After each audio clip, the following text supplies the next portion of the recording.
ഹരേ കൃഷ്ണ. എല്ലാ ഭക്തജനങ്ങൾക്കും സ്വാഗതം. നമ്മൾ ഇന്നു മുതൽ മഹാഭാരതം തുടങ്ങുകയാണ്. മഹാഭാരതം നമ്മൾ കുറച്ച് ഇതുവരെ ചർച്ച ചെയ്തിരുന്നു. പാണ്ഡവർ അവരുടെ രാജ്യവും സ്വത്തും എല്ലാം നഷ്ടപ്പെട്ടതിന് ശേഷം അവർ അപമാനിതരായി ചൂതുകളിയുടെ ആ സഭയിൽ നിന്ന് ഇറങ്ങുന്ന ആ ഒരു ഭാഗം വരെയാണ് നമ്മൾ ചർച്ച ചെയ്തത്. അതിനുശേഷമുള്ള ഭാഗമാണ് ഇനി ഇന്നത്തെ ഈ 6 മണി മുതൽ 7 മണി വരെയുള്ള ഈ ക്ലാസ്സിൽ നമ്മൾ ചർച്ച ചെയ്യാൻ പോകുന്നത്. ഭക്തരെല്ലാവരും ലൈവിൽ വരുന്നവരെ നമുക്കൊരു കീർത്തനം ചെയ്യാം. കീർത്തനം ചെയ്തിട്ട് നമുക്ക് മഹാഭാരതം ചർച്ച ആരംഭിക്കാം. ഓം ഉഗ്രം വീരം മഹാവിഷ്ണും ജ്വലന്തം സർവതോമുഖം നരസിംഹം ഭീഷണം ഭദ്രം മൃത്യോ നമാമ്യഹം. श्री नरसिंह जय नरसिंह जय जय श्री नरसिंहदेव. प्रहलादेश मुख पद्मा जय पद्मभृंगम. नमस्ते नरसिंहाय नमस्ते नरसिंहाय. प्रहलाददायिने प्रहलाददायिने. हिरण्यकशिपो वक्षः हिरण्यकशिपो वक्षः. शीलटङ्कानखालाये शीलटङ्कानखालाये. इतो नरसिंह परतो नरसिंह तो नरसिंह परतो नरसिंह. यतो यतो यामि ततो नरसिंह यतो यतो यामि ततो नरसिंह. अहे नरसिंह हृदये नरसिंह अहे नरसिंह हृदये नरसिंह. नरसिंहामदिं शरणं प्रपद्ये नरसिंहामदिं शरणं प्रपद्ये. तव करकमलवरे नखार्बुदशृङ्गा दलिता हिरण्यकशिपो तनुभृङ्गा. केशवदीता नरहरिरूपा जय जगदीश हरे जय जगदीश हरे जय जगदीश हरे. जय नरसिंहदेव नरसिंहदेव नरसिंहदेव. जय नरसिंहदेव जय प्रहलाद महाराज प्रहलाद महाराज प्रहलाद महाराज. जय प्रहलाद महाराज. जय जय प्रभुपाद प्रभुपाद प्रभुपाद प्रभुपाद. जय जय गुरुदेव गुरुदेव गुरुदेव गुरुदेव. निताय गौर हरि बोल हरि बोल हरि बोल हरि बोल. हरे कृष्ण. ओम नमो भगवते वासुदेवाय ओम नमो भगवते वासुदेवाय ओम नमो भगवते वासुदेवाय. नारायणं नमस्कृत्यं नरं चैव नरोत्तमं देवीं सरस्वतीं व्यासं ततो जयमुदीरये. नष्टप्रायेषु अभद्रेषु नित्यं भागवतसेवया भगवति उत्तमश्लोके भक्तिर्भवति नैष्टिकी. कृष्णाय वासुदेवाय देवकीनन्दनाय च नन्दगोपकुमाराय गोविन्दाय नमो नमः. नमो विष्णुपादाय कृष्णप्रेष्ठाय भूतले श्रीमते जयपताकस्वामिनिति नामिने. आचार्यपादाय निताय प्रभप्रदायिने गौरगदाधारिणे. ओम विष्णुपादाय कृष्णप्रेष्ठाय भूतले श्रीमते भक्तिवेदान्तस्वामिनिति नामिने. नमस्ते सरस्वती देवे गौरवाणी प्रचारिणे निर्विशेषशून्यवादी पाश्चात्यदेशधारिणे. जय श्री कृष्ण चैतन्य प्रभु नित्यानंद श्री अद्वैत गदाधर श्रीवासदि गौरभक्तवृंद गोस्वामी गण की जय। हरे कृष्णा कृष्ण कृष्ण हरे हरे, हरे राम राम राम हरे हरे, हरे कृष्णा कृष्ण कृष्ण हरे हरे, हरे राम राम राम हरे हरे। मूकं करोति वाचालं पङ्गुं लङ्घयति गिरिं, यत्कृपातमहं वन्दे श्रीगुरुं दीनतारिणं परमानन्दमाधवं ശ്രീചൈതന്യമീശ്വരം। ഹരി ഓം തത്സത്. ഹരേ കൃഷ്ണ. ഇന്ന് രാവിലെ നമ്മൾ പറഞ്ഞതുപോലെ എല്ലാ ദിവസവും വൈകുന്നേരം 6 മണി മുതൽ 7 മണി വരെ മഹാഭാരതം നമ്മൾ ചർച്ച ചെയ്യാൻ പോവുകയാണ്.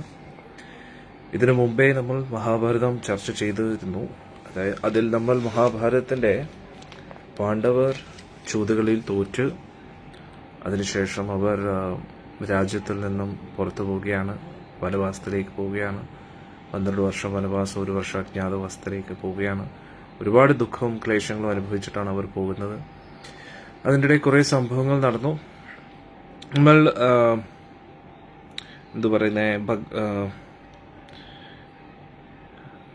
ബകാസുരവധവും അതൊക്കെയുണ്ട്. നമ്മൾ ഇനി ഡയറക്റ്റ്ലി ഒരു മിനിറ്റ്,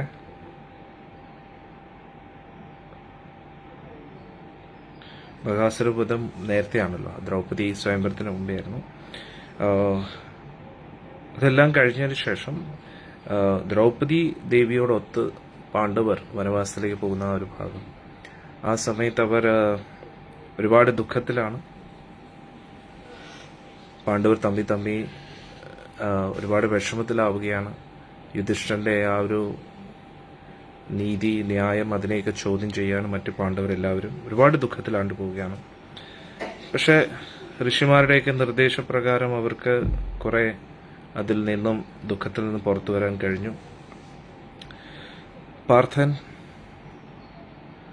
മഹാദേവനെ തപസ് ചെയ്യുകയാണ്. മഹാദേവന്റെ ദർശനം കിട്ടി. മഹാദേവനിൽ നിന്നും പാശുപതാസ്ത്രം ലഭിക്കുകയാണ്. സ്വർഗലോകത്ത് പോയി ദിവ്യാസ്ത്രങ്ങൾ ശേഖരിക്കാൻ തീരുമാനിക്കുകയാണ്. പാർത്ഥനിൽ നിന്നുള്ള വിരഹം പാണ്ഡവർക്ക് സഹിക്കാൻ പറ്റുന്നില്ല. അങ്ങനെ അവരെല്ലാവരും കൂടെ ബദ്രികാശ്രമത്തിന്റെ അടുത്തായിട്ട് തങ്ങുകയാണ്. പാർത്ഥൻ തിരിച്ചു വരുമ്പോൾ പാർത്ഥനെ കാണാമല്ലോ എന്ന് പറഞ്ഞിട്ട് അവിടെ നിൽക്കുകയാണ്. ഇനി നമ്മൾ ചർച്ച ചെയ്യാൻ പോകുന്നത് ഭീമസേനൻ ഹനുമാൻ സ്വാമിയെ കാണുന്ന ആ രംഗം. അവിടെ മുതലാണ് നമ്മൾ ആരംഭിക്കുന്ന മഹാഭാരതം. ഓക്കെ, തുടങ്ങാം.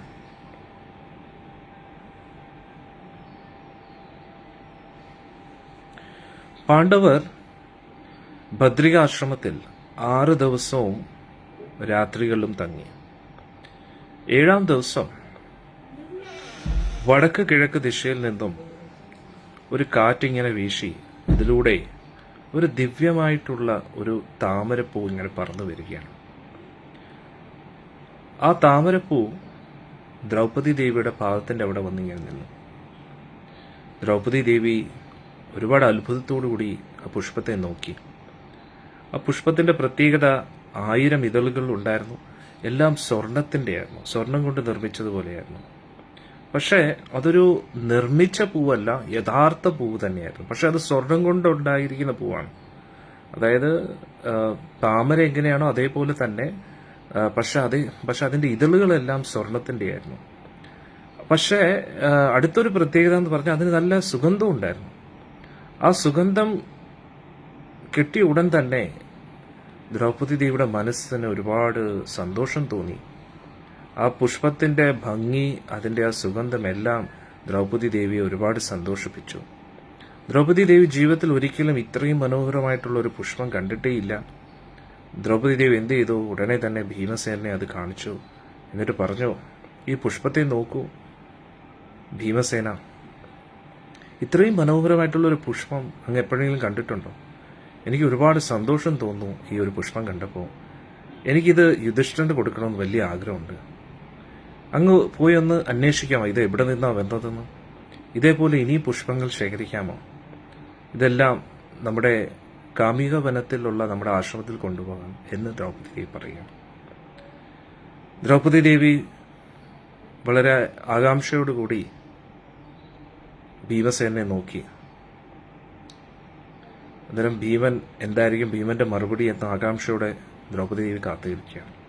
പക്ഷെ ആ നോട്ടത്തിൽ ഭീമന് എന്തോ പറയുന്നേ പറ്റത്തില്ല എന്ന് പറയാൻ കഴിഞ്ഞില്ല.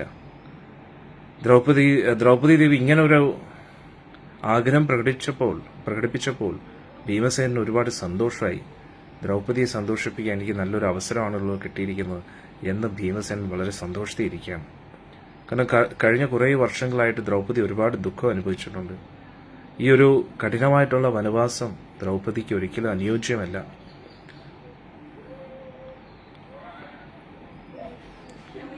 ദ്രൗപദി ദേവി ഹസ്തിനപുരിയിൽ അനുഭവിച്ച ദുഃഖത്തിനൊരു കണക്കില്ല. ഒരു സ്ത്രീയും ഇങ്ങനെ ഒന്നും ഒരിക്കലും അനുഭവിച്ചിട്ടില്ല, ഇനി ഉണ്ടാവത്തുമില്ല ഇങ്ങനെ ഒരു അനുഭവം.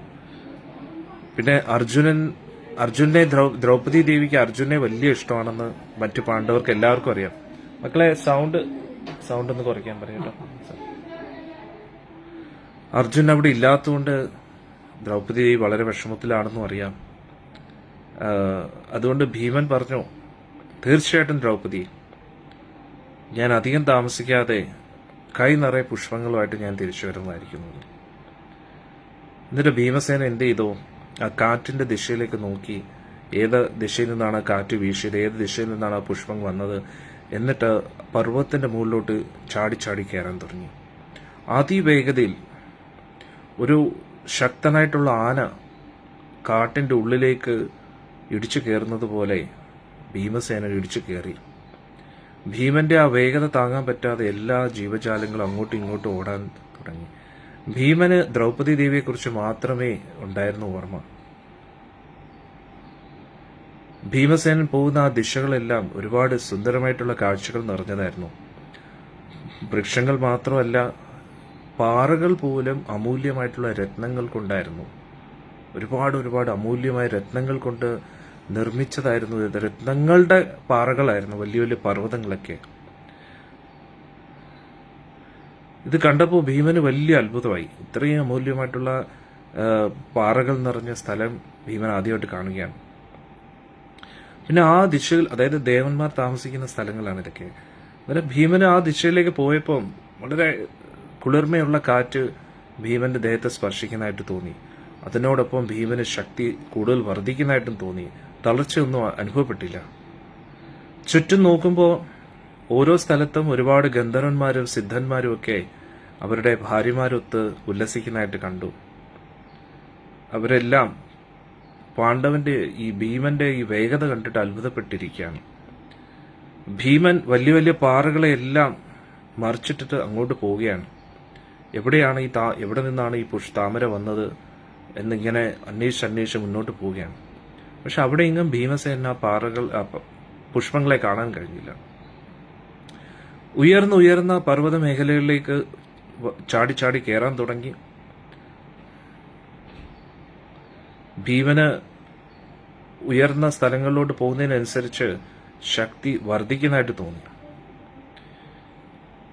പക്ഷെ ഭീമന്റെ ഈ വേഗതയും ശക്തിയും കണ്ടിട്ട് ഒരുപാട് മൃഗങ്ങൾ പേടിച്ച് അങ്ങോട്ടും ഇങ്ങോട്ടും ഓടി രക്ഷപ്പെടുകയാണ്. അവിടെ ഗുഹകളിൽ ഒളിച്ചിരുന്ന പുലികളെല്ലാം ഗുഹകളിൽ നിന്ന് ഓടിയെന്നുള്ളത് അത്രയ്ക്ക് പേടിച്ചു പോയി അവർ. ചില മൃഗങ്ങളൊക്കെ ഭീമനെ ആക്രമിക്കാൻ തുടങ്ങി. പക്ഷെ ഭീമന്റെ കൈവച്ച് ഒരടി കിട്ടിയ ഉടൻ തന്നെ അവർ തെറിച്ചു പോയെന്നുള്ളതാണ്. വലിയ വലിയ ആനകളെയൊക്കെ ഭീമൻ നിഷ്പ്രയാസം തൂക്കിയെടുത്ത് എറിഞ്ഞു എന്നുള്ളതാണ്. ഹരേ കൃഷ്ണ. എന്നിട്ട് ഭീമൻ ഒരു ഉൾക്കാട്ടിലേക്ക് എത്തി. അവിടെയും ഭീമൻ വളരെ ശക്തമായിട്ട് ഉള്ളിലോട്ട് പോയിക്കൊണ്ടിരിക്കുകയാണ്. വലിയ ഉയരം കൂടിയ മരങ്ങളെയൊക്കെ ഭീമന്റെ കൈകൊണ്ടും തുടകൊണ്ടും അടിച്ച് വീഴ്ത്തുകയാണ്. വീണ്ടും അലറിക്കൊണ്ടും ഗർജിച്ചുകൊണ്ടും ഭീമൻ ഇങ്ങനെ മുന്നോട്ട് പോവുകയാണ്. അതിനോടൊപ്പം തന്നെ ഒരുപാട് മൃഗങ്ങൾ ഭയപ്പെട്ട് അങ്ങോട്ടും ഇങ്ങോട്ടും ഓടുകയാണ്. ഇങ്ങനെ എത്രയോ കിലോമീറ്ററുകൾ ഭീമൻ നിർത്താതെ ഓടുകയാണ്. പെട്ടെന്ന് നോക്കിയപ്പോൾ കുറച്ച് പക്ഷികൾ ഭയത്തോടു കൂടി പറക്കുന്നതായിട്ട് കണ്ടു ഈ ശബ്ദം കേട്ടിട്ട്. എന്നാൽ ഇതിൽ നിന്ന് ഭീമസേനന് മനസ്സിലായി അടുത്തെവിടെയോ നല്ല ജലാശയമുണ്ടെന്ന്.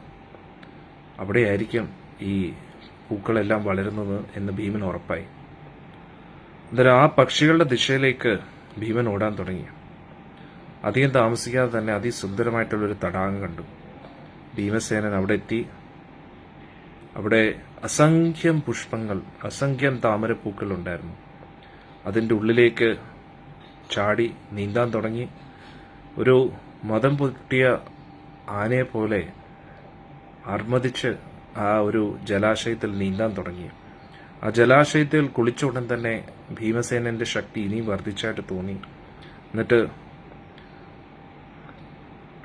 ഭീമസേനന്റെ ഈ ശംഖു ഉണ്ടായിരുന്നു, ആ ശംഖു വെച്ച് ശക്തമായിട്ട് ഊതി.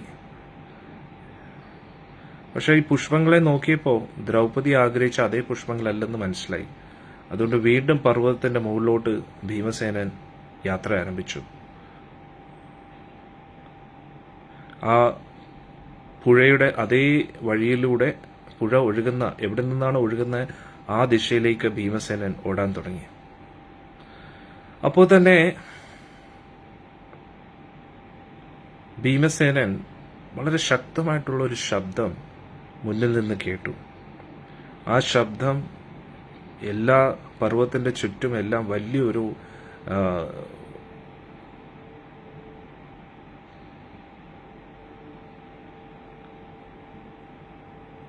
കോലാഹലം സൃഷ്ടിച്ചു. ഭീമന് തന്നെ വലിയൊരു ഭയം തോന്നുന്ന രീതിയിലുള്ളൊരു ശബ്ദമാണ്.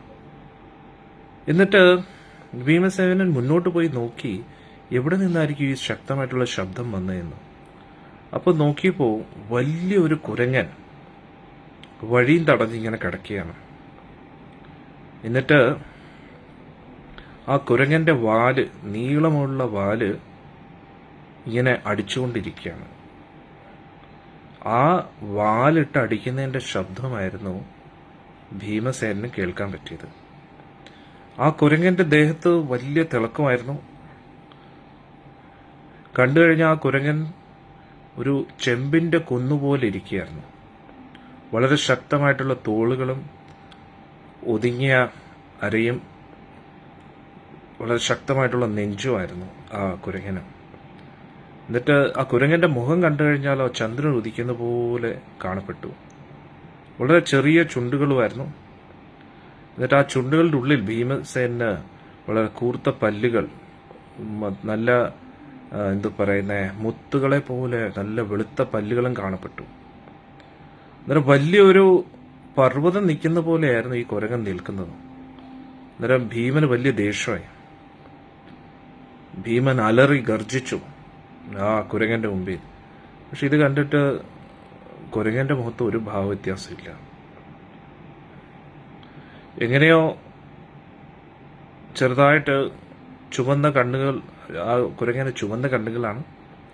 വളരെ അലസഭാവത്തിൽ ഭീമനെ നോക്കിയിട്ട് പറഞ്ഞു, നീ എന്തിനാണ് എന്റെ ഉറക്കം ശല്യപ്പെടുത്തിയത്? എന്നെ എന്തിനാണ് ഉണർത്തിയത്? എനിക്ക് സുഖമില്ല, എനിക്ക് നിന്റെ കാരുണ്യം വേണം എന്ന് പറഞ്ഞു. നീ ഒരു മനുഷ്യനല്ലേ, നിനക്ക് ധർമ്മം എന്താണെന്നൊക്കെ അറിഞ്ഞുകൂടെ? അന്നേരം എന്നെ പോലുള്ള താഴ്ന്ന ജീവജാലങ്ങളോട് നീ കാരുണ്യം കാണിക്കേണ്ടതല്ലേ? നീ വലിയൊരു വീരനല്ലേ? നിനക്ക് ധർമ്മമൊന്നും അറിയത്തില്ലെന്ന് തോന്നുന്നു. നീ ഇത്രയും ശക്തമായിട്ട് ഇങ്ങോട്ട് ഓടിക്കേറി വരികയാണ്. എത്രയോ മൃഗങ്ങളെ നീ അങ്ങോട്ടും ഇങ്ങോട്ടും എറിയുന്നു. നീ ആരാണ്? നീ എങ്ങോട്ടാണ് പോകുന്നത് എന്നൊക്കെ ചോദിച്ചു. നിനക്ക് അറിഞ്ഞൂടെ ഇനി അങ്ങോട്ട് മുന്നോട്ട് നിനക്ക് പോകാൻ കഴിയില്ലെന്നും? ഇനി അങ്ങോട്ടുള്ള സ്ഥലമെല്ലാം സ്വർഗത്തിലുള്ളവർക്ക് വേണ്ടിയുള്ളതാണ്, മനുഷ്യർക്ക് വേണ്ടിയുള്ള സ്ഥലമല്ല. ഒരുപാട് തപോബലം യോഗബലം ഉള്ളവർക്ക് മാത്രമേ ഈ പുണ്യസ്ഥലങ്ങളിലേക്ക് പ്രവേശിക്കാൻ കഴിയൂ. അതുകൊണ്ട് നീ തിരിഞ്ഞു പോകാൻ പറഞ്ഞു. നീ വേണമെങ്കിൽ കുറച്ചു നേരം വിശ്രമിച്ചിട്ട് ഇവിടുത്തെ പഴവർഗ്ഗങ്ങളും സുന്ദരമായിട്ടുള്ള ഈ തണുത്ത തടാകത്തിൽ നിന്നുള്ള വെള്ളവും കുടിച്ചിട്ട് നീ തിരിച്ചു പോകാൻ പറഞ്ഞു. നീ ഇനി മുന്നോട്ട് പോകരുത്, അല്ലെങ്കിൽ നിന്റെ മരണത്തെ ക്ഷണിക്കുന്നത് പോലെയായിരിക്കുന്നത്. ഇത് കേട്ടപ്പോൾ ഭീമൻ വളരെ വിനയത്തോടു കൂടി പറഞ്ഞു, അങ്ങ് ആരാണ്? നീ എന്തിനാണ് അങ്ങ് എന്താണ് ഈ കുരങ്ങന്റെ രൂപത്തിൽ ഇവിടെ ഇരിക്കുന്നത്? ഞാനൊരു ക്ഷത്രിയനാണ്. ഞാൻ കുരുവംശത്തിലാണ് വരുന്നത്. ഞാൻ പാണ്ഡുപുത്രനാണ്. ഞാൻ ചന്ദ്രവംശത്തിലുള്ളതാണ്. കുന്തി ദേവിയുടെയും വായുവിന്റെയും കൂടെ പുത്രനാണ്. എൻ്റെ പേര് ഭീമൻ എന്നാണ്. അന്നേരം ആ കുരങ്ങൻ പറഞ്ഞു, ഞാൻ വെറും ഒരു കുരങ്ങനാണ്. ഞാൻ എന്തായാലും നിന്നെ അങ്ങോട്ട് വിടാൻ അനുവദിക്കത്തില്ലെന്ന് പറഞ്ഞു. നീ തിരിച്ചു പോകാൻ പറഞ്ഞു, അല്ലെങ്കിൽ നീ നിന്റെ നാശത്തെ ക്ഷണിക്കുന്ന പോലെയാണ്. ഉടനെ ഭീമന് ദേഷ്യം വന്നു. ഭീമൻ ചിന്തിച്ചു, ആരായിരിക്കും ഈ കുരങ്ങൻ? എന്നിട്ട് പറഞ്ഞു, കുരങ്ങ, ഞാൻ അങ്ങയുടെ അനുവാദമൊന്നും ചോദിച്ചില്ല. എൻ്റെ നാശത്തെക്കുറിച്ച് ചിന്തിക്കാനോ എൻ്റെ നന്മ എന്താണോ എന്തെന്ന് ചിന്തിക്കാനുള്ള അധികാരം അങ്ങേക്കില്ല. അതുകൊണ്ട് മാറി നിൽക്ക്, അല്ലെങ്കിൽ എൻ്റെ കയ്യിൽ നിന്ന് നിങ്ങൾക്ക് നന്നായിട്ടൊരു കാര്യം പേടിക്കേണ്ടി വരുമെന്ന് പറഞ്ഞു. ഉടൻ തന്നെ കുരങ്ങൻ പറഞ്ഞു, വളരെ അലസഭാവത്തിൽ തന്നെ പറഞ്ഞു, ഞാൻ അസുഖബാധിതനാണ്, എനിക്ക് അനങ്ങാൻ പോലും കഴിയുന്നില്ല. ഒരു കാര്യം ചെയ്യും, എൻ്റെ മുകളിൽ കൂടെ മറികടന്ന് നീ പൊയ്ക്കോളൂ. ഉടനെ ഭീമൻ തലയാട്ടി പറഞ്ഞു, എല്ലാ ജീവജാലങ്ങളുടെ ഹൃദയത്തിലും ഭഗവാൻ പരമാത്മാവായിട്ട് ഇരിക്കുന്നുണ്ട്. ആ സ്ഥിതിക്ക് ഞാൻ എങ്ങനെയാണ് ഒരു ജീവാത്മാവിനെ മറികടക്കാൻ കഴിയുക, ബഹുമാനിക്കാതിരിക്കാൻ കഴിയുക? അതുകൊണ്ട് അങ്ങയുടെ ഹൃദയത്തിലെ പരമാത്മാവിനെ ഞാൻ ബഹുമാനിക്കുന്നു. അതുകൊണ്ട് ഞാൻ ഒരിക്കലും അങ്ങയെ മറികടന്നു പോകാൻ കഴിയില്ലെന്ന് പറഞ്ഞു. ഭീമൻ വളരെ സൂക്ഷ്മമായിട്ട് കുരങ്ങനെ നോക്കി. ഉടൻ തന്നെ ഭീമന് ഹനുമാൻ സ്വാമി ഓർമ്മ വന്നു, രാമദൂത ഹനുമാനെ. എന്നിട്ട് ചിന്തിച്ചു, ഇത് ഹനുമാൻ സ്വാമി ആയിരിക്കുമോ? ഉടനെ ഭീമൻ ചിന്തിച്ചു, പക്ഷേ ഹനുമാൻ സ്വാമി ആണെങ്കിൽ ത്രേതായുഗത്തിലുള്ള ആളല്ലേ, ഇപ്പോഴും അദ്ദേഹം എങ്ങനെയാണ് ഇവിടെ ഇരിക്കാൻ കഴിയുക? അങ്ങനെയാണെങ്കിൽ അദ്ദേഹത്തിന് ഇപ്പം എന്തായാലും ഒരു ലക്ഷക്കണക്കിന് വർഷത്തിന്റെ പ്രായം കാണും. അതൊരിക്കലും സാധ്യമല്ല. എന്നിട്ട് ഭീമൻ പറഞ്ഞു, പരമാത്മാവ് അങ്ങയുടെ ഉള്ളിൽ ഉണ്ട് എന്നൊരു കാര്യം എനിക്ക് അറിയത്തില്ലായിരുന്നുവെങ്കിൽ ഞാൻ എപ്പോഴും മറികടന്നേനെ. എങ്ങനെയാണോ പണ്ട് ഹനുമാൻ സ്വാമി ലങ്കയിലേക്ക് ചാടിയത്, അതേപോലെ അങ്ങേ മാത്രമല്ല മറികടക്കുന്ന ഈ പർവ്വത്തെ മൊത്തം ഞാൻ ഇപ്പം മറികടന്നേനെ പറഞ്ഞു. എന്നിട്ട് ഇത് കേട്ടോടനെ കുരങ്ങൻ വളരെ അത്ഭുതത്തോടുകൂടി കണ്ണൊക്കെ ഇങ്ങനെ വലുതാക്കിയിട്ട് പറഞ്ഞു, ആരാണ് ഈ ഹനുമാൻ? ആരാണ് സമുദ്രത്തെ മറികടന്ന ഹനുമാൻ? എനിക്കൊന്ന് പറഞ്ഞു തരുമോ, അതാരാണ്? എന്നിട്ട് ഉടനെ ഭീമസേനൻ പറഞ്ഞു, എൻ്റെ ചേട്ടനാണ്. അദ്ദേഹവും വായുവിൽ നിന്നുണ്ടായതാണ്, വായുപുത്രനാണ്. ഒരുപാട് ബുദ്ധിയും ശക്തിയുണ്ട്. വാനരന്മാരിൽ ഏറ്റവും ശ്രേഷ്ഠനായിരുന്നു അദ്ദേഹം. അദ്ദേഹത്തെക്കുറിച്ച് രാമായണത്തിൽ പറഞ്ഞ് ഞങ്ങൾക്ക് അറിഞ്ഞൂടെ? സീതാദേവിയെ തിരിച്ചു കൊണ്ടുവരാനായിട്ട് 100 യോജന സമുദ്രം താണ്ടി ലങ്കയിലേക്ക് പോയിരുന്നു. എനിക്ക് അദ്ദേഹത്തെ പോലെ ശക്തിയുണ്ട്, അദ്ദേഹത്തെ പോലെ വീരനുമാണ് ഞാൻ. അതുകൊണ്ട് എനിക്ക് അങ്ങയെ ശിക്ഷിക്കാൻ അധികം താമസിക്കത്തില്ലെന്ന് പറഞ്ഞു. അതുകൊണ്ട് എഴുന്നേക്കും കുരങ്ങ, ഇത്രയും പെട്ടെന്ന് ഇവിടുന്ന് മാറുമെന്ന് പറഞ്ഞു. അല്ലെങ്കിൽ ഞാൻ അങ്ങയെ നേരെ യമരാജന്റെ ആ സഭയിലേക്ക് കൊണ്ടുപോകുമെന്ന് പറഞ്ഞു.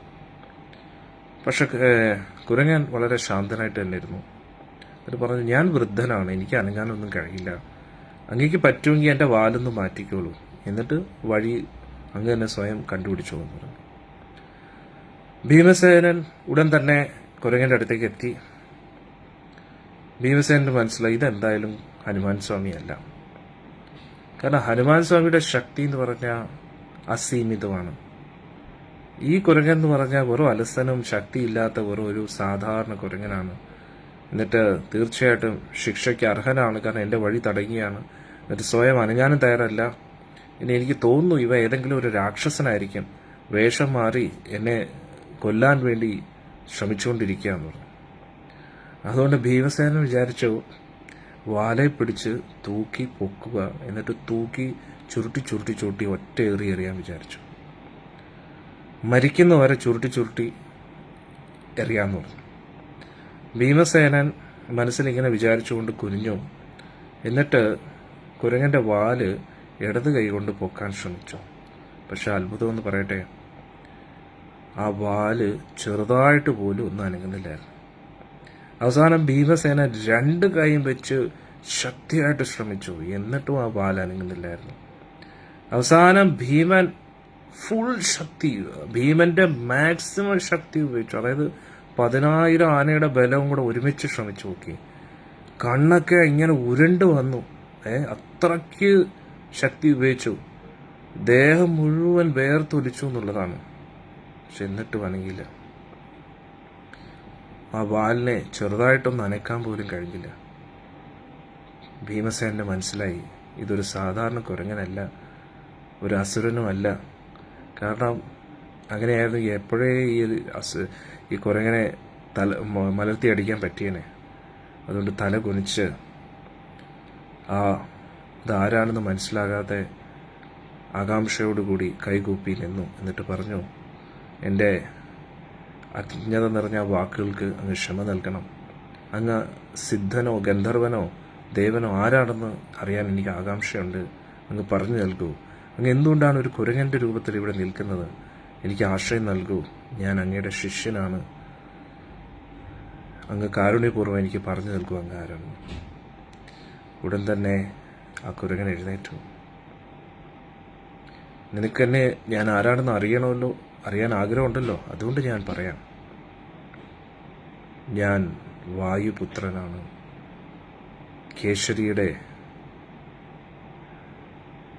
കേശരിയുടെ ഗർഭത്തിൽ ജനിച്ച ഞാൻ ഹനുമാനാണെന്ന് പറഞ്ഞു. ഇത് കേട്ടുടനെ ഭീമസേനന് വലിയ അത്ഭുതമായി. എന്നിട്ട് ഹനുമാൻ സ്വാമി ചുരുക്കത്തിൽ രാമായണം പറഞ്ഞു കൊടുക്കുകയാണ്. ഹനുമാൻ സ്വാമി തന്നെ ഭീമസേനന് രാമായണം പറഞ്ഞു കൊടുത്തു. അത് കേട്ടുടൻ തന്നെ ഹനുമാൻ സ്വാമി രാമായണം പറഞ്ഞു നിർത്തിയപ്പോൾ ഭീമസേനന്റെ കണ്ണീന്ന് കണ്ണീര് വന്നു. എന്നിട്ട് ഹനുമാൻ സ്വാമിയുടെ മുമ്പിൽ സാഷ്ടാംഗം നമസ്കരിച്ചു. എന്നിട്ട് എഴുന്നേറ്റു. എന്നിട്ട് പറഞ്ഞു, ഈ ലോകത്തിൽ എന്നെക്കാട്ടിയും ഭാഗ്യശാലി വേറെ ആരും ഉണ്ടെന്ന് എനിക്ക് തോന്നുന്നില്ല. സത്യമല്ലേ? കാരണം എൻ്റെ ഏറ്റവും കീർത്തിമാനായിട്ടുള്ള, ഏറ്റവും ശക്തനായിട്ടുള്ള എൻ്റെ ചേട്ടനെ എനിക്ക് കാണാൻ പറ്റി. മഹാശക്തനായിട്ടുള്ള ഹനുമാൻ സ്വാമി, എനിക്ക് ഒരേ ഒരു ആഗ്രഹമേ ഉള്ളൂ. അങ്ങ് ലങ്കയിലേക്ക് ചാടിയപ്പോൾ അങ്ങെടുത്ത ആ രൂപത്തെ എനിക്കൊന്ന് കാണിച്ചു തരണം. അപ്പോഴായിരിക്കും എനിക്ക് പൂർണ്ണമായിട്ടും അങ്ങയുടെ വാക്കുകളെ വിശ്വസിക്കാൻ കഴിയുന്നത് അങ്ങ് ഹനുമാനാണെന്ന്. ഹനുമാൻ സ്വാമി ഉടനെ പറഞ്ഞു, ഭീമ, ആ രൂപത്തെ നിനക്കോ ആർക്കോ കാണാൻ കഴിയില്ല. ഞാൻ സമുദ്രത്തിലേക്ക് ചാടിയപ്പോൾ, ലങ്കയിലേക്ക് ചാടിയപ്പോൾ ആ സമയത്തുണ്ടായിരുന്ന ലോകം പോലെയല്ല ഇപ്പോഴത്തെ ലോകം. അത് വേറെ യുഗമായിരുന്നു, ത്രേതായുഗമായിരുന്നു. ആ ത്രേതായുഗത്തിലുള്ള വലിപ്പമല്ല ഇന്നത്തെ വൃക്ഷങ്ങൾക്കും ജീവജാലങ്ങൾക്കും ഒക്കെ. ഇപ്പോൾ കലിയുഗം ആരംഭിക്കാൻ പോവുകയാണ്. ദ്വാപരയുഗം തീരുന്ന് കലിയുഗം ആരംഭിക്കാറായിരിക്കുകയാണ്. അതുകൊണ്ട് ആ ശക്തമായിട്ടുള്ള രൂപം എനിക്ക് ഇപ്പോൾ കാണിക്കാൻ കഴിയില്ല. അതിൻ്റെ എന്താ പറയുന്നത്, സാഹചര്യം എന്നെ അത് അനുവദിക്കുന്നില്ല. അതുകൊണ്ട് എനിക്ക് ആ രൂപം എന്നെ കാണിക്കാൻ നീ നിർബന്ധിക്കരുതെന്ന് പറഞ്ഞു. ഇത് കേട്ടപ്പോൾ ഭീമസേന് ഹനുമാൻ സ്വാമിയെക്കുറിച്ച് കൂടുതൽ കേൾക്കാൻ ആകാംക്ഷ വന്നു. അപ്പോൾ ഭീമസേൻ പറഞ്ഞു, ഹനുമാൻ സ്വാമി, ഈ യുഗങ്ങൾ തമ്മിലുള്ള വ്യത്യാസം അതൊന്നും എനിക്ക് മനസ്സിലാവുന്നില്ല. അങ്ങ് എപ്പോൾ മുതലാണ് അങ്ങ് ഈ ലോകത്തിലുണ്ടായിരുന്നത് എന്ന് പറഞ്ഞു. ആദ്യത്തെ യുഗം മുതലേ അങ്ങ് ഇല്ലേ? ഓരോ യുഗങ്ങൾ തമ്മിലുള്ള വ്യത്യാസം എന്തൊക്കെയാണെന്ന് ഹനുമാൻ സ്വാമി ചോദിക്കുക. ഹനുമാൻ സ്വാമി സത്യയുഗത്തെക്കുറിച്ച് പറഞ്ഞു തുടങ്ങിയാണ്. പറഞ്ഞു, സത്യയുഗത്തിൽ എല്ലാവരും ഈശ്വര ആരാധന ചെയ്യുന്നവരായിരുന്നു. ആത്മസാക്ഷാത്കാരത്തിൽ താല്പര്യമുള്ള വ്യക്തികളായിരുന്നു. എല്ലാവർക്കും ആത്മസാക്ഷാത്കാരം ലഭിച്ചവരായിരുന്നു. പക്ഷെ ഓരോ യുഗങ്ങൾ കഴിയുന്തോറും ആ ഗുണങ്ങളെല്ലാം നശിച്ചുകൊണ്ടിരിക്കും, ധർമ്മം നശിച്ചുകൊണ്ടിരിക്കും. ധർമ്മത്തിന്റെ ഒരു കാൽഭാഗം സത്യയുഗത്തിൽ നഷ്ടപ്പെടും. ത്രേതായുഗത്തിൽ, ദ്വാപരയുഗത്തിൽ, കലിയുഗത്തിൽ, അങ്ങനെ ഓരോ യുഗങ്ങളിലും ഉണ്ടാവുന്ന ച്യുതികളെക്കുറിച്ച് ഹനുമാൻ സ്വാമി പറഞ്ഞു കൊടുക്കുകയാണ്. കലിയുഗം അവസാനിക്കുന്നതോടുകൂടി ധർമ്മം എല്ലാം പൂർണ്ണമായിട്ടും നശിക്കുമെന്ന് ഹനുമാൻ സ്വാമി പറയുകയാണ്. എങ്ങനെയാണോ ധർമ്മം നശിക്കുന്നത്, സദ്ഗുണങ്ങൾ നശിക്കുന്നത്, അതിനനുസരിച്ച് മനുഷ്യരുടെ ശക്തി, കഴിവുകൾ എല്ലാം നഷ്ടപ്പെടും. എല്ലാം അശുഭ കാര്യങ്ങൾ മാത്രമേ കാണപ്പെടത്തുള്ളൂ എന്ന് ഹനുമാൻ സ്വാമി പറയുകയാണ്. എന്നിട്ട് പറയുന്നു, ധാർമ്മിക പ്രവൃത്തികൾ പോലും ശരിയായ വേണ്ട രീതിയിലുള്ള ഫലങ്ങൾ കലിയുഗത്തിൽ നൽകത്തില്ല. അതുകൊണ്ട് എനിക്ക് എങ്ങനെയാണ് ആ ഒരു രൂപത്തെ ഇപ്പം കാണിക്കാൻ കഴിയുക എന്ന് ഹനുമാൻ സ്വാമി പറയാം. എന്നിട്ട് എനിക്കിനി അത് കാണിക്കാൻ കഴിയുമെങ്കിൽ പോലും നിന്നെപ്പോലെ ഇത്രയും ധർമ്മിഷ്ഠനായിട്ടുള്ള ഒരു വ്യക്തിക്ക് അത് കണ്ടുകൊണ്ട് എന്ത് പ്രയോജനമാണെന്ന് ചോദിക്കാം. പക്ഷെ എന്നിട്ടും ഭീമസേനൻ എനിക്കതൊന്ന് കാണണമെന്ന് ഇങ്ങനെ അഭ്യർത്ഥിക്കാം. അന്നേരം ഭീമസേനന് മനസ്സിലായി ഹനുമാൻ സ്വാമിക്ക് ആ രൂപം കാണിക്കാൻ പറ്റുമെന്ന്. അതുകൊണ്ട് വളരെ ആകാംക്ഷയോടുകൂടി ഭീമസേനൻ വീണ്ടും വീണ്ടും ചോദിച്ചു. എന്നിട്ട് പറഞ്ഞു, അങ്ങ് ആ രൂപം കാണിക്കുന്നവരെ ഞാൻ ഇവിടുന്ന് പോകത്തില്ലെന്ന് പറഞ്ഞു. അന്നേരം താല്പര്യമില്ലാഞ്ഞിട്ടും അവസാനം ഹനുമാൻ സ്വാമി സമ്മതിക്കുകയാണ്.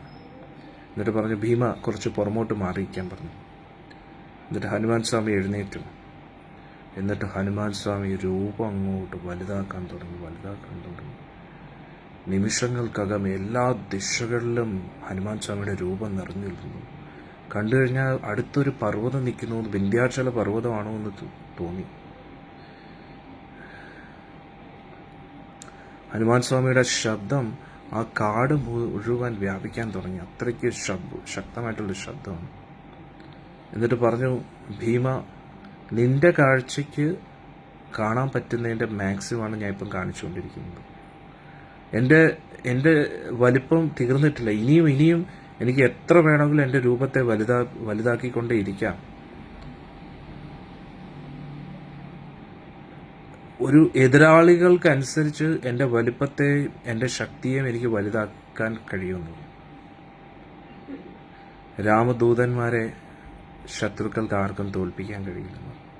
ഇത് കേട്ടോടനെ ഭീമസേന രോമാഞ്ചം വന്നു. എന്നിട്ട് മുട്ടുകുത്തിയിട്ട് അദ്ദേഹം പറഞ്ഞു ഹനുമാൻ സ്വാമിയുടെ മുമ്പിൽ, സ്വാമി, മഹാശക്തനായ ഹനുമാൻ സ്വാമി, എനിക്ക് സന്തോഷമായി, സംതൃപ്തി അങ്ങയുടെ രൂപം കണ്ടപ്പോൾ. അങ്ങേ കണ്ടപ്പോൾ മൈനാക പർവ്വത്തെ പോലെ എനിക്ക് തോന്നി.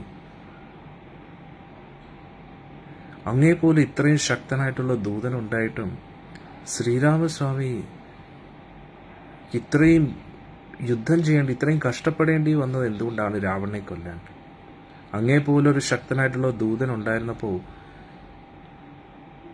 ഇത്രയും സൈന്യത്തിന്റെ ആവശ്യം ഉണ്ടായിരുന്നോ ആ രാക്ഷസനെ വധിക്കാൻ? എൻ്റെ ഒരു അഭിപ്രായ പ്രകാരം അങ്ങ് ഒറ്റയ്ക്ക് തന്നെ ലങ്ക മുഴുവൻ അവരുടെ യോദ്ധാക്കളെ എല്ലാവരെയും നശിപ്പിക്കാൻ കഴിയുന്നു. ഹനുമാൻ സ്വാമി വീണ്ടും പഴയ രൂപത്തിൽ വന്നു. എന്നിട്ട് പറഞ്ഞു, ഭരതവംശത്തിൽ പിറന്നവനെ, നീ പറഞ്ഞത് ശരിയാണ്. ആ നീചനായ രാവണൻ എൻ്റെ മുമ്പിൽ ഒന്നുമല്ല. പക്ഷേ ഞാൻ അവനെ വധിച്ചിരുന്നുവെങ്കിൽ അതൊരിക്കലും എൻ്റെ സ്വാമിയായ ദശരഥപുത്രൻ ശ്രീരാമസ്വാമിയുടെ കീർത്തിയല്ലായിരിക്കും എല്ലാവരും പറയുന്നത്. ശ്രീരാമസ്വാമി അവനെ വധിച്ചിരിക്കുന്നതിലൂടെ എന്നെന്നും എൻ്റെ സ്വാമിയായിരിക്കും എല്ലാവരും ഓർക്കുന്നത്. അതിലൂടെ എല്ലാവർക്കും ഭഗവാനെ ഓർക്കാൻ ഒരു അവസരം കിട്ടുകയാണ് എന്ന് ഹനുമാൻ സ്വാമി പറഞ്ഞു. ഇത് പറഞ്ഞതിന് ശേഷം ഹനുമാൻ സ്വാമി ഭീമനോട് പറഞ്ഞു, നീ ഇനി നിന്റെ സഹോദരന്മാരുടെ അടുത്തേക്ക് ചെല്ലൂ എന്ന് പറഞ്ഞു.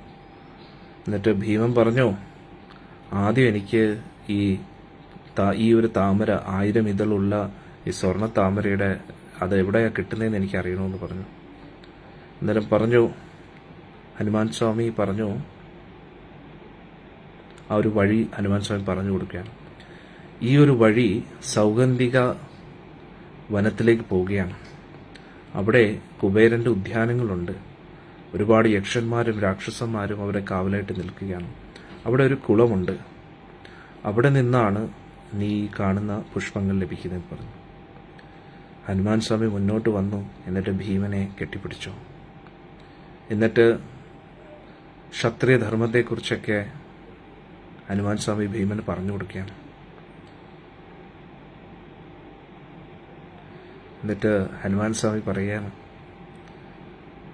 എത്രയോ വർഷങ്ങൾക്ക് ശേഷം ഒരു മനുഷ്യനെ ഞാൻ വീണ്ടും കാണുമ്പോൾ എനിക്ക് എൻ്റെ രാമനെ ഓർമ്മ വന്നു. ഭഗവാൻ മനുഷ്യ രൂപത്തിലാണല്ലോ വന്നത്. അന്നേരം പറയുക, ഒരു മനുഷ്യനെ കെട്ടിപ്പിടിക്കുമ്പോൾ എനിക്ക് എൻ്റെ രാമനെ കെട്ടിപ്പിടിച്ച പോലെ തോന്നുകയാണ് എന്ന് ഹനുമാൻ. എത്ര പാവമാണ് നമ്മുടെ ഹനുമാൻ സ്വാമി, നോക്കണേ. എന്നിട്ട് പറഞ്ഞു, സൂര്യനെ പോലെ ഉദിച്ചിരുന്ന ആ അയോധ്യാധിപതിയെ നേരിട്ട് കണ്ടതായിട്ട് എനിക്ക് തോന്നുന്നു. രാവണ അന്തകനായിട്ടുള്ള സീതാവല്ലഭനായിട്ടുള്ള ആ രാമനെക്കുറിച്ച് എനിക്ക് ഓർമ്മ വന്നു നിന്നെ കെട്ടിപ്പിടിച്ചു വന്നത്. അതുകൊണ്ട് നിന്റെ സാമീപ്യത്തിൽ ഞാൻ ശ്രീരാമസ്വാമി ഒരുപാട് ഓർത്തു. അതുകൊണ്ട് ഞാൻ നിന്നിൽ ഒരുപാട് സംപ്രീതനാണ്. എനിക്ക് എന്ത് വരമാണ് വേണ്ടത്? അതിനൊന്നും ആലോചിച്ചു. ഹനുമാൻ സ്വാമി ആരാണ്? ഒരു കുരങ്ങൻ്റെ രൂപത്തിൽ നിൽക്കുക. പക്ഷെ കുരങ്ങനല്ല, വാനരനാണ്. മനുഷ്യരെക്കാട്ടി ഏറ്റവും ശ്രേഷ്ഠനാണ് ഹനുമാൻ സ്വാമി. അതിലൂടെ പറഞ്ഞു കേട്ടില്ലേ, ഒരു മനുഷ്യരൂപത്തിൽ ഒരാളെ കണ്ടപ്പോൾ എനിക്ക് എൻ്റെ രാമനെ കണ്ട അതേ പ്രതീതിയാണ്. ഇത്ര പാവമാണ് നമ്മുടെ ഹനുമാൻ സ്വാമി അല്ലേ? അതുകൊണ്ട് പറഞ്ഞു, നിനക്ക് എന്ത് വരമാണ് വേണ്ടുന്നത് ഭീമ, പറയൂ എന്ന് പറഞ്ഞു. നീ ആവശ്യപ്പെടുകയാണെങ്കിൽ ഞാൻ ഉടൻ തന്നെ ഹസ്തിനപുരിയിൽ പോയി ധൃതരാഷ്ട്രന്റെ എല്ലാ പുത്രന്മാരെയും ഇപ്പം തന്നെ കൊല്ലാന്ന് പറഞ്ഞു. ഹസ്തിനപുരിയെ മുഴുവൻ ഞാൻ ചവിട്ടി പൊടിയാക്കാന്ന് ഹനുമാൻ സ്വാമി പറയും. എൻ്റെ നാരായണ.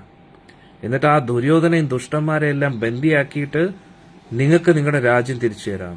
ഹരേ കൃഷ്ണ. എന്തോ പറയല്ലേ ഹനുമാൻ സ്വാമി പറയാം.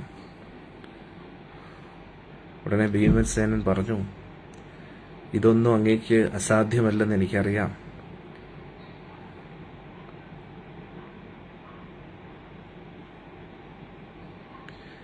ഹനുമാൻ സ്വാമി അടുത്ത് പറഞ്ഞു, അങ്ങ് ഇതൊക്കെ ചെയ്യാൻ കഴിയുമെന്ന് എനിക്കറിയാം. പക്ഷെ എന്നാലും അങ്ങത് നേടിയെടുത്താലും നമുക്ക് 12 വർഷം വനവാസം, 1 വർഷം അജ്ഞാതവാസം പൂർത്തീകരിച്ചല്ലേ പറ്റൂ. അത് എന്തായാലും യുധിഷ്ഠിര മഹാരാജ് അത് സമ്മതിക്കത്തില്ല. അന്നേരം ഹനുമാൻ സ്വാമി ശരിയാ, എന്തായാലും നമുക്ക് 12 വർഷം വനവാസം ഇതൊക്കെ അനുഭവിച്ചേ പറ്റൂ. അന്നേരം ഉടനെ ഭീമസേനൻ പറഞ്ഞു. എന്നിട്ട് ഹനുമാൻ സ്വാമി പറഞ്ഞു, എന്നാലും നിങ്ങളുടെ ഈ ധർമ്മയുദ്ധത്തിൽ എനിക്കും പങ്കെടുക്കാൻ താല്പര്യമുണ്ട്. കാരണം അതേ എൻ്റെ രാമൻ തന്നെയാണ് ദ്വാരകാനാഥനായിട്ട് വന്നിരിക്കുന്നത്. എൻ്റെ ഭഗവാന് വേണ്ടി എന്തെങ്കിലും ഒരു സേവനം ചെയ്യാൻ എനിക്ക് താല്പര്യമുണ്ടെന്ന് പറഞ്ഞപ്പോൾ പറഞ്ഞു, അങ്ങയുടെ അനുഗ്രഹവും അങ്ങയുടെ പ്രാർത്ഥനയും അങ്ങ് എപ്പോഴും നമ്മുടെ കൂട്ടത്തിലുണ്ടായാൽ മതി. പ്രത്യേകിച്ച് യുദ്ധത്തിൽ അങ്ങ് എൻ്റെ കൂട്ടത്തിലുണ്ടായാൽ തന്നെ ഞാൻ വിജയിക്കുമെന്ന് എനിക്ക് ഉറപ്പുണ്ടെന്ന് പറഞ്ഞു. ഉടൻ തന്നെ ഹനുമാൻ സ്വാമി പറഞ്ഞു, നീ യുദ്ധക്കളത്തിൽ ഇറങ്ങി യുദ്ധം ചെയ്യാൻ പോകുമ്പോൾ സിംഹത്തെ പോലെ ഗർജിക്കുക. ആ ഗർജിക്കുന്ന സമയത്ത് ഞാൻ എൻ്റെ ഗർജനയും കൂടെ നിന്റെ ഗർജനയുടെ ഉള്ളിൽ ഉൾപ്പെടുത്തും. അതോടുകൂടി നിന്റെ ശക്തി എത്രയോ ഇരട്ടി വർദ്ധിക്കും. ഞാനും നിന്റെ ഉള്ളിൽ പ്രവേശിക്കുമെന്ന് പറഞ്ഞു. എന്നിട്ട് ഞാൻ അർജുനൻ്റെ കൊടിയടയാളമായിട്ടും കാണും. അതിലൂടെ ഞാൻ എതിരാളികളുടെ എല്ലാ ധൈര്യത്തെയും തകർക്കുമെന്ന് പറഞ്ഞു. വീണ്ടും ഹനുമാൻ സ്വാമി ഭീമസേനെ കെട്ടിപ്പിടിച്ചു. എന്നിട്ട് ഹനുമാൻ സ്വാമി പറഞ്ഞു, ആ സൗഗന്ധിക വനത്തിലേക്ക് യാത്ര ആരംഭിക്കാൻ പറഞ്ഞു. എന്നിട്ട് പറഞ്ഞു, ഭീമന്റെ ഉള്ളിൽ എന്തോ ഒരു അക്ഷമനാണെന്ന്, ശക്തി പ്രദർശിപ്പിക്കാൻ വലിയ ഇഷ്ടമുള്ള ആളാണെന്ന് ഹനുമാൻ സ്വാമിക്ക് മനസ്സിലായി.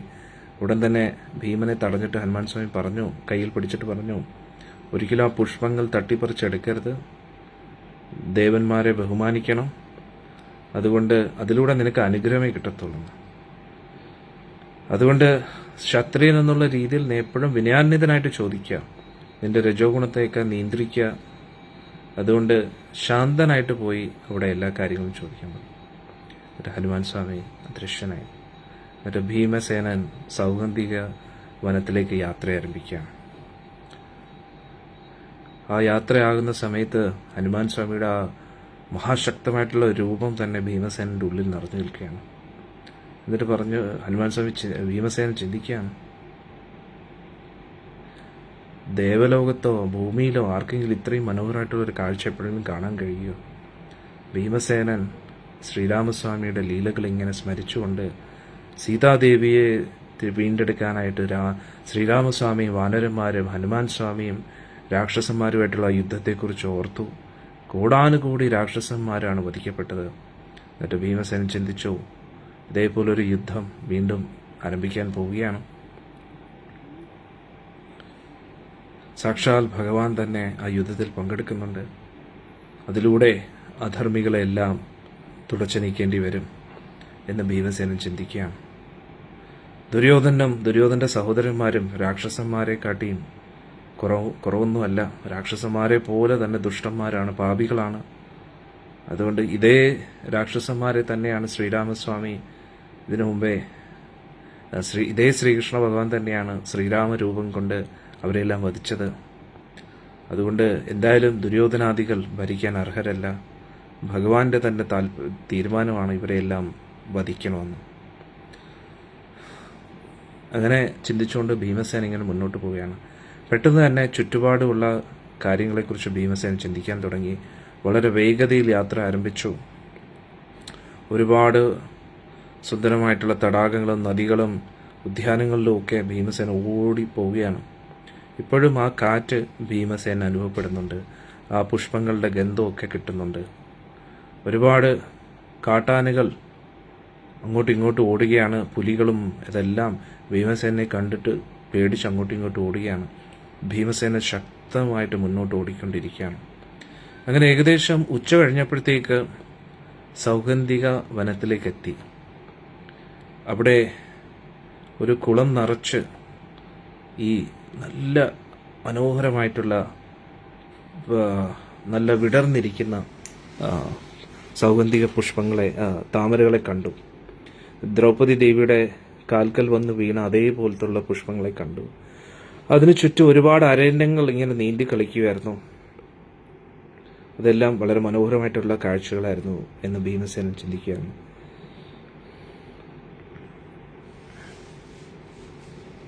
ഒരു മിനിറ്റ്.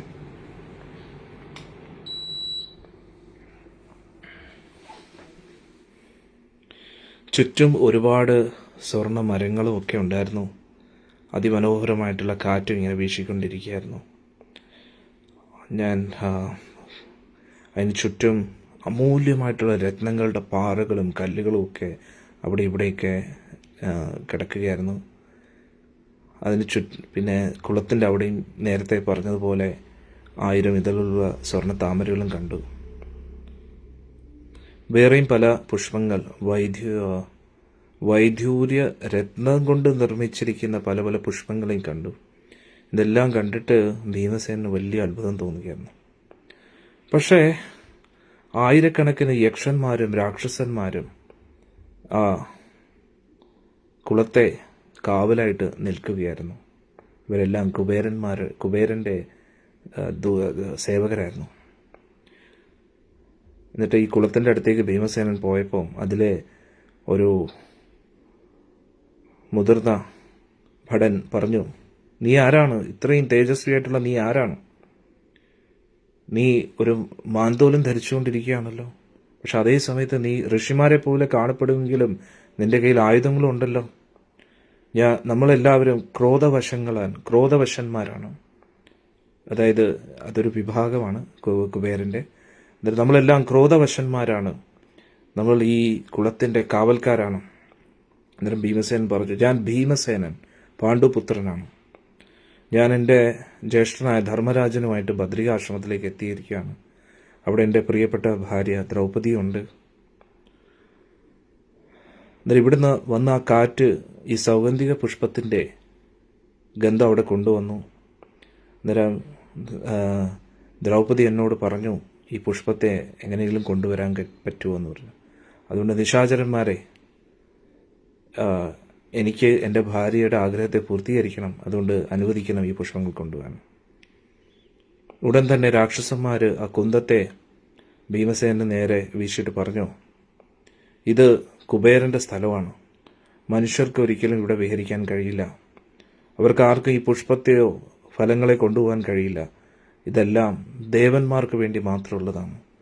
ആരാണോ ഈ നിർദ്ദേശങ്ങളെ പാലിക്കാത്തത് അവരുടെ നാശം ഉറപ്പാണെന്ന് പറഞ്ഞു.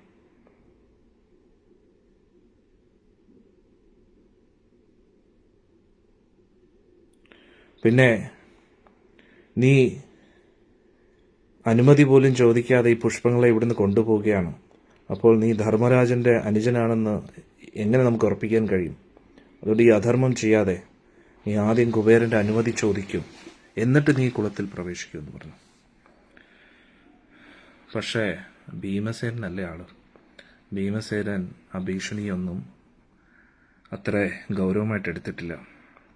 പ്രത്യേകിച്ച് രാക്ഷസന്മാരോട് ഭീമസേനന് വളരെ പുച്ഛമാണ്. ഒരു താല്പര്യമില്ല, ഒരു വിലയില്ല. അതുകൊണ്ട് നേരത്തെ ഹനുമാൻ സ്വാമി പറഞ്ഞ ആ കാര്യങ്ങളൊക്കെ ഭീമസേനൻ മറന്നു.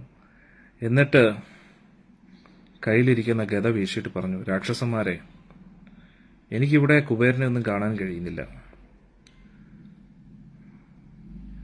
ഇനി കുബേരൻ ഇവിടെ വന്നു കഴിഞ്ഞാൽ പോലും ഞാൻ ഈ പുഷ്പങ്ങൾക്ക് വേണ്ടി അദ്ദേഹത്തിന് മുമ്പ് യാചിക്കുകയൊന്നും ചെയ്തില്ല.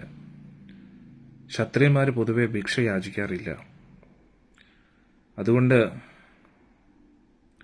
ഈ പുഷ്പങ്ങളെല്ലാം വളർന്നിരിക്കുന്നത് ഈ ഒരു കാട്ടിലാണ്. അതുകൊണ്ട് ഇതെല്ലാവർക്കും ഉള്ളതാണ്. അതുകൊണ്ട് ഇതൊരിക്കലും കുബേരന്റെ മാത്രം ആവുന്നില്ല. കുബേരനല്ലല്ലോ ഈ പുഷ്പങ്ങളെ സൃഷ്ടിച്ചത്. അതുകൊണ്ട് എന്തിനാണ് ഞാൻ അനുമതി ചോദിക്കേണ്ടത്? ഇത് പറഞ്ഞിട്ട് ഭീമസേന എന്ത് ചെയ്തു? നേരെ ആ കുളത്തിലേക്ക് എടുത്ത് ചാടി. എന്നിട്ട് പുഷ്പങ്ങൾ പറിക്കാൻ തുടങ്ങി. ഈ ക്രോധാവശന്മാരെന്ന് പറഞ്ഞ ആ രാക്ഷസന്മാർ ഉടനെ എന്ത് ചെയ്തു? അലറിക്കൊണ്ട് ഭീമസേനന്റെ അടുത്തേക്ക്, പറിക്കരുത്, പറിക്കരുത്, മാറിയിക്കണം ഇങ്ങനെ പറഞ്ഞുകൊണ്ടിരുന്നു. ഭീമൻ തിരിഞ്ഞു പോലും നോക്കിയിട്ടില്ല. ഭീമനെ സംബന്ധിച്ചിടത്തോളം ഈ ലോകത്തുള്ള എല്ലാം ഭഗവാന്റെ സൃഷ്ടിയാണ്. അതുകൊണ്ട് ഭഗവാനെ നമുക്ക് ബഹുമാനിക്കാം, ഭഗവാന് താഴെയുള്ള ആരെയും ബഹുമാനിക്കാം. കുബേരനുള്ള അതേ അധികാരം ഭീമനുണ്ടെന്നാണ് ഭീമൻ വിചാരിച്ചത്. എന്നിട്ട് ഭീമസേനന് നന്നായിട്ട് അറിയാം, ദ്രൗപദിയുടെ കയ്യിൽ എന്ത് കിട്ടിയാലും ആദ്യം ഭഗവാൻ കൃഷ്ണനെ കൊടുത്തിട്ടേ അത് വേറെ ആർക്കും കൊടുക്കുമെന്ന്. അതുകൊണ്ട് എല്ലാത്തിനും അധികാരം ആർക്കും അതിൽ അവകാശവും അധികാരവും ഇല്ല, അത് ഭഗവാന്റെയാണ് എല്ലാം. അന്നേരം ഇത്രയൊക്കെ എന്താ പറയുന്നേ,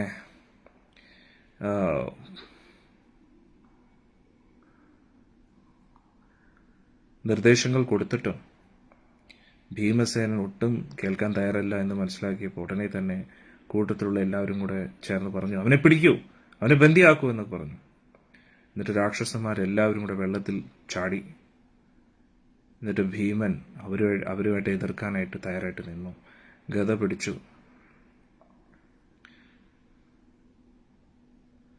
കണ്ടു കഴിഞ്ഞ് യമരാജൻ ഗദയും പിടിച്ച് നിൽക്കുന്ന പോലെ തോന്നി. എന്നിട്ട് ഭീമൻ തിരിച്ചു പറഞ്ഞു, വാ യുദ്ധം ചെയ്യാന്ന് പറഞ്ഞു. ഭീമസേനു ചുറ്റും എല്ലാ രാക്ഷസന്മാരും നിൽക്കുകയാണ്. വായുപുത്രനായ ഭീമസേൻ എന്ത് ചെയ്തു? 100 കണക്കിന് രാക്ഷസന്മാരെ നിമിഷങ്ങൾക്കകം ഭീമസേനൻ അടിച്ചു വീഴ്ത്തി എന്നുള്ളതാണ്. മിക്ക രാക്ഷസന്മാരും വെള്ളത്തിൽ വീണു.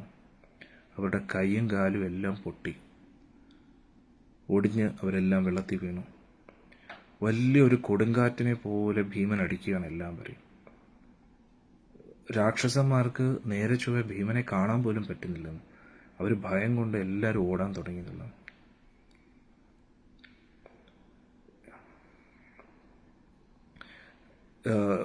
ഭടന്മാരെല്ലാം ഓടുന്നത് കണ്ടിട്ട് ഭീമസേൻ എന്ത് ചെയ്തു? വീണ്ടും പുഷ്പങ്ങൾ ശേഖരിക്കാൻ തുടങ്ങി. എന്നിട്ട് സമാധാനമായിട്ട് വെള്ളമൊക്കെ കുടിച്ച്, എന്നിട്ട് അമൃത് പോലെ അതിമനോഹരമായിരുന്നു ആ തടാകത്തിലെ ജലം എന്ന് പറഞ്ഞു. അതിലൂടെ ഭീമസേന ശക്തി ഇനിയും കൂടി.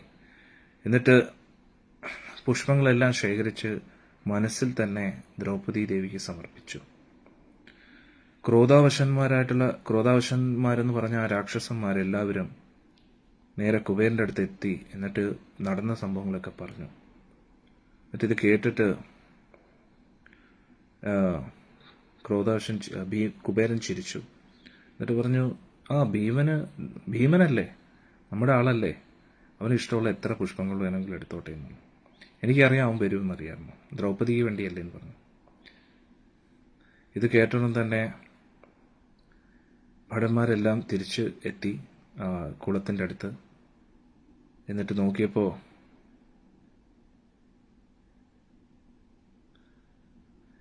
അവരെല്ലാം ഭീമനെ ഇങ്ങനെ ഭയത്തോടു കൂടി നോക്കുകയാണ്. എന്നിട്ട് കുറച്ച് ദൂരത്ത് നിന്നിട്ട് ഇങ്ങനെ നോക്കുകയാണ്. ഭീമൻ സമാധാനമായിട്ട് പോട്ടെ എന്ന് പറഞ്ഞിട്ട്. അങ്ങനെ ഈ ഒരു അധ്യായം കഴിയുകയാണ്. അന്നേരം ആ സൗഗന്ധിക വനത്തിൽ പുഷ്പവും തേടി ഭീമസേനൻ പോവുകയാണ്. എല്ലാവർക്കും ഇഷ്ടമായെന്ന് വിചാരിക്കുന്നു. ഇനി ഒരു 10 മിനിറ്റ് കൂടെ ഉണ്ട്, നമുക്ക് കുറച്ചും കൂടെ ചർച്ച ചെയ്യാം. അടുത്ത അധ്യായം. ഇതേ സമയത്ത് ബദ്രികാശ്രമത്തിൽ യുധിഷ്ഠിരന് ഒരുപാട് ദുർനിമിത്തങ്ങൾ കാണാൻ പറ്റി.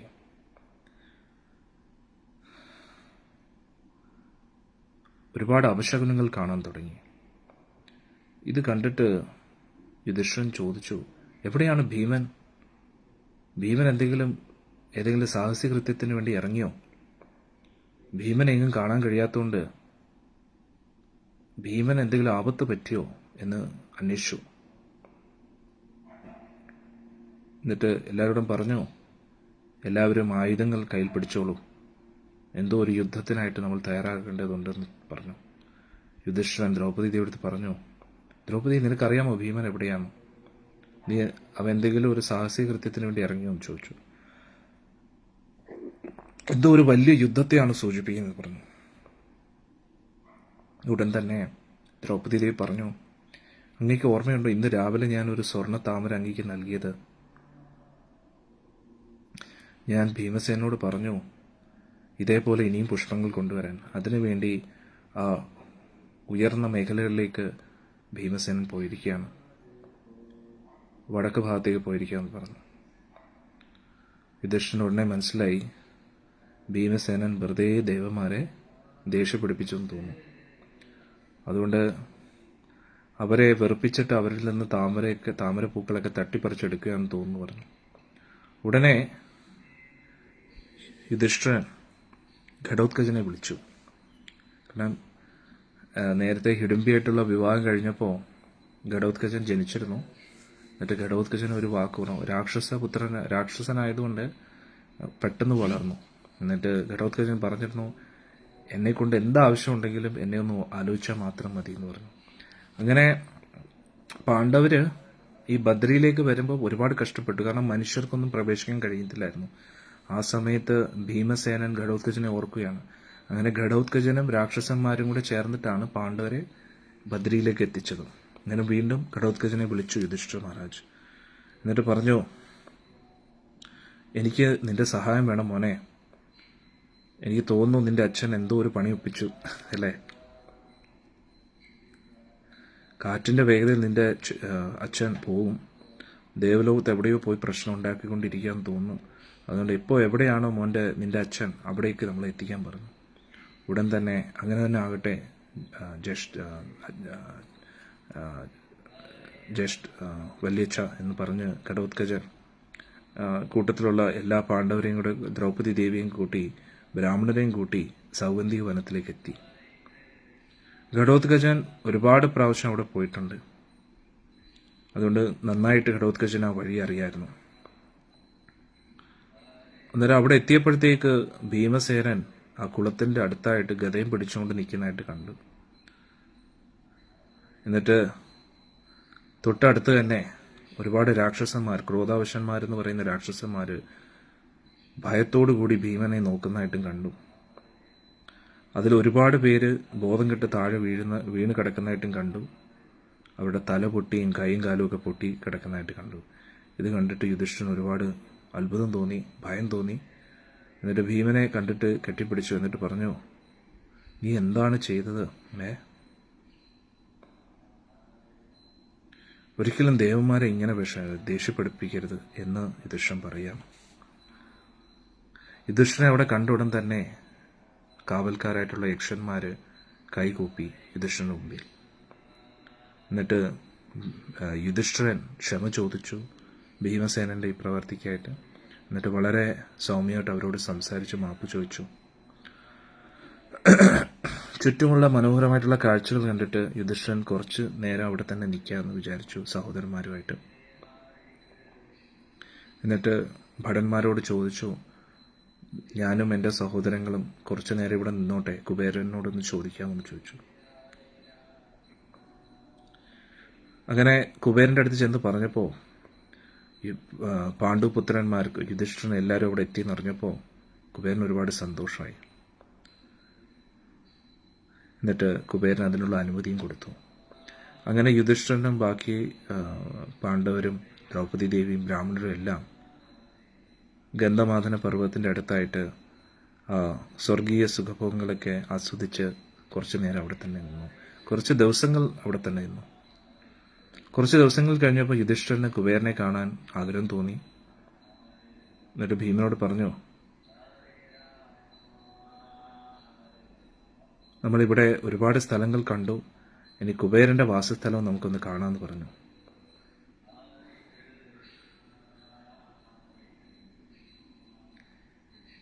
എങ്ങനെയെങ്കിലും ആ കുബേരന്റെ ആ സ്ഥലത്തേക്ക് പോകാൻ എന്തെങ്കിലും വഴിയുണ്ടോ എന്ന് ചിന്തിക്കുകയാണ്. ഉടൻ തന്നെ ദേവലോകത്തിൽ നിന്നൊരു ശബ്ദം കേൾക്കുകയാണ്. യുധിഷ്ഠിര,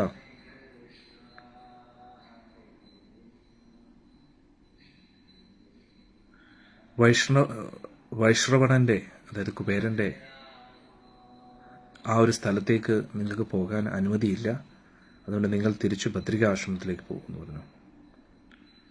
നിങ്ങൾ വൃഷപർവന്റെ ആശ്രമത്തിലേക്ക് പോകൂ. അതിനുശേഷം അരിഷ്ടസേനന്റെ ആശ്രമത്തിലേക്കും പോകും.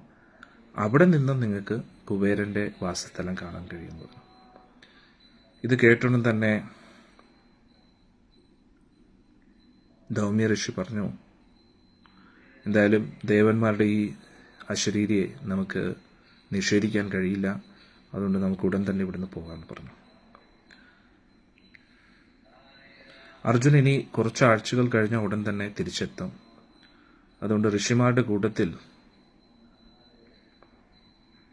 അവർ അവിടെ തന്നെ ബദ്രികാശ്രമത്തിൽ തന്നെ താമസിക്കാൻ തീരുമാനിച്ചു. പക്ഷെ ഭീമൻ അടങ്ങി ഒതുങ്ങിയിരിക്കത്തില്ല. ഭീമൻ ഘടോത്കചനുമായിട്ട് പല പല പുതിയ പുതിയ സ്ഥലങ്ങൾ കണ്ടുപിടിച്ചുകൊണ്ടേയിരിക്കുകയാണ്.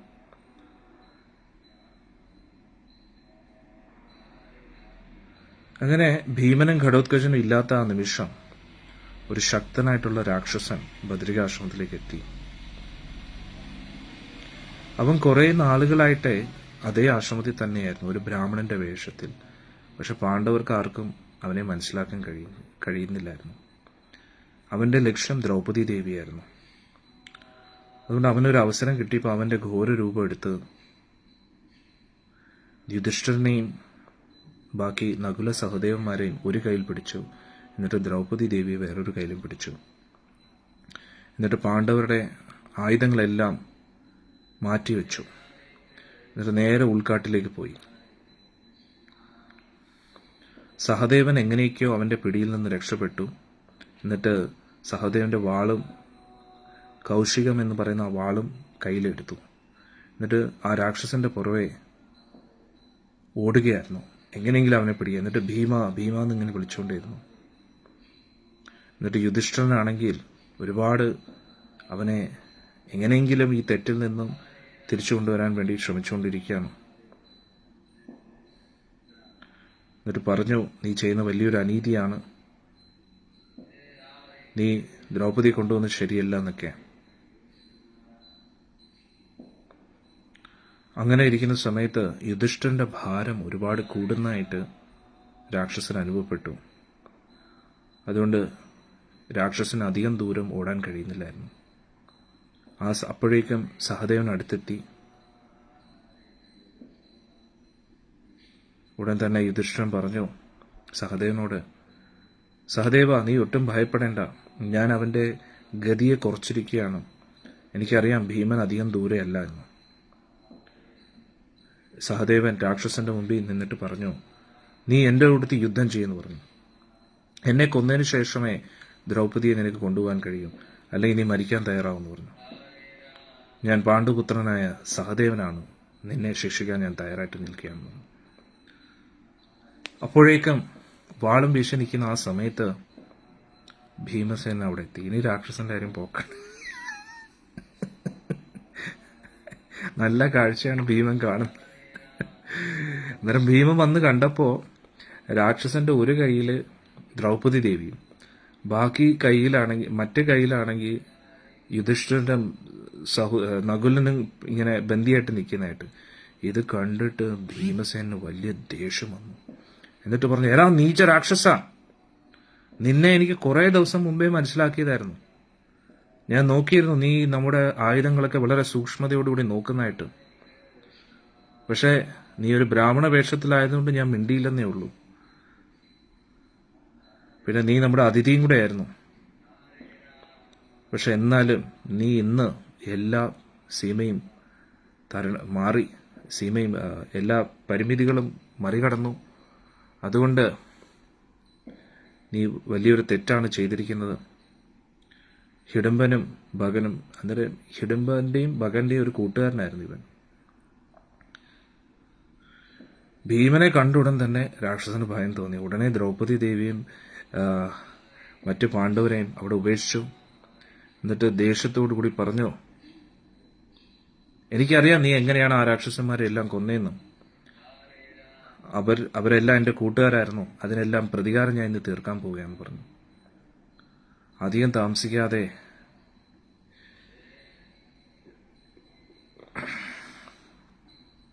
അധികം ഒന്നും സംസാരിക്കാതെ ഭീമസേനൻ എന്ത് ചെയ്തു, ഓടി വന്നു രാക്ഷസന്റെ മുമ്പിലായിട്ട്. എന്നിട്ട് രാക്ഷസന്റെ കയ്യിൽ വേറെ ആയുധങ്ങളൊന്നും ഇല്ലെന്ന് മനസ്സിലാക്കിയിട്ട് ഭീമസേനൻ ഗദ മാറ്റിവെച്ചു. എന്നിട്ട് കൈ കൊണ്ട് തന്നെ രാക്ഷസനായിട്ട് യുദ്ധം ചെയ്യാൻ തുടങ്ങി. അവര് തമ്മിലുള്ള ആ യുദ്ധം കാരണം ഭൂമി വിറയ്ക്കാൻ തുടങ്ങി. ഓരോ ചുവടുകൾ രണ്ടുപേരും വെക്കുന്നതനുസരിച്ച് ഭൂമി വിറയ്ക്കാൻ തുടങ്ങി. നകുലിനും സഹദേവനും സഹായിക്കാനായിട്ട് മുന്നോട്ട് വന്നപ്പോൾ ഭീമസേനൻ പറഞ്ഞു, എനിക്ക് ഇവനൊക്കെ വളരെ നിസ്സാരമാണ്, നീ മാറിക്ക് എന്നൊക്കെ പറഞ്ഞു. എനിക്ക് എൻ്റെ ധർമ്മത്തിന്റെ ശക്തിയുണ്ട്, ഞാൻ ചെയ്ത തപസ്യയുടെ ശക്തിയുണ്ട്, പിന്നെ എൻ്റെ സഹോദരന്മാരുടെ എല്ലാ അനുഗ്രഹം എൻ്റെ കൂട്ടത്തിലുണ്ട്. അതുകൊണ്ട് ഇന്ന് തന്നെ അധികം താമസിക്കാതെ ഇവനെ ഞാൻ ഇന്ന് കൊന്നിരിക്കുമെന്ന് പറഞ്ഞു. അങ്ങനെ ഭീമസേനും രാക്ഷസനായിട്ടുള്ള യുദ്ധം ഇനിയും ശക്തമായി. അങ്ങോട്ടും ഇങ്ങോട്ടും വളരെ ശക്തമായിട്ട് ഇടിക്കാൻ തുടങ്ങി. ഇടി വെട്ടുന്ന പോലെയായിരുന്നു രണ്ടുപേരുടെ ഇടി അങ്ങോട്ടും ഇങ്ങോട്ടും. അവർ ചുറ്റും കറങ്ങിക്കൊണ്ടേയിരുന്നു, ഉരുണ്ടുകൊണ്ടേയിരുന്നു. അങ്ങോട്ടും ഇങ്ങോട്ടും അവര് ബന്ധിപ്പിച്ചു അവരുടെ കൈകളെയും കാലുകളെയൊക്കെ. അതിനുശേഷം വലിയ വലിയ മരങ്ങൾ പിഴുത് അവരങ്ങോട്ടും ഇങ്ങോട്ടും അടിക്കാൻ തുടങ്ങി.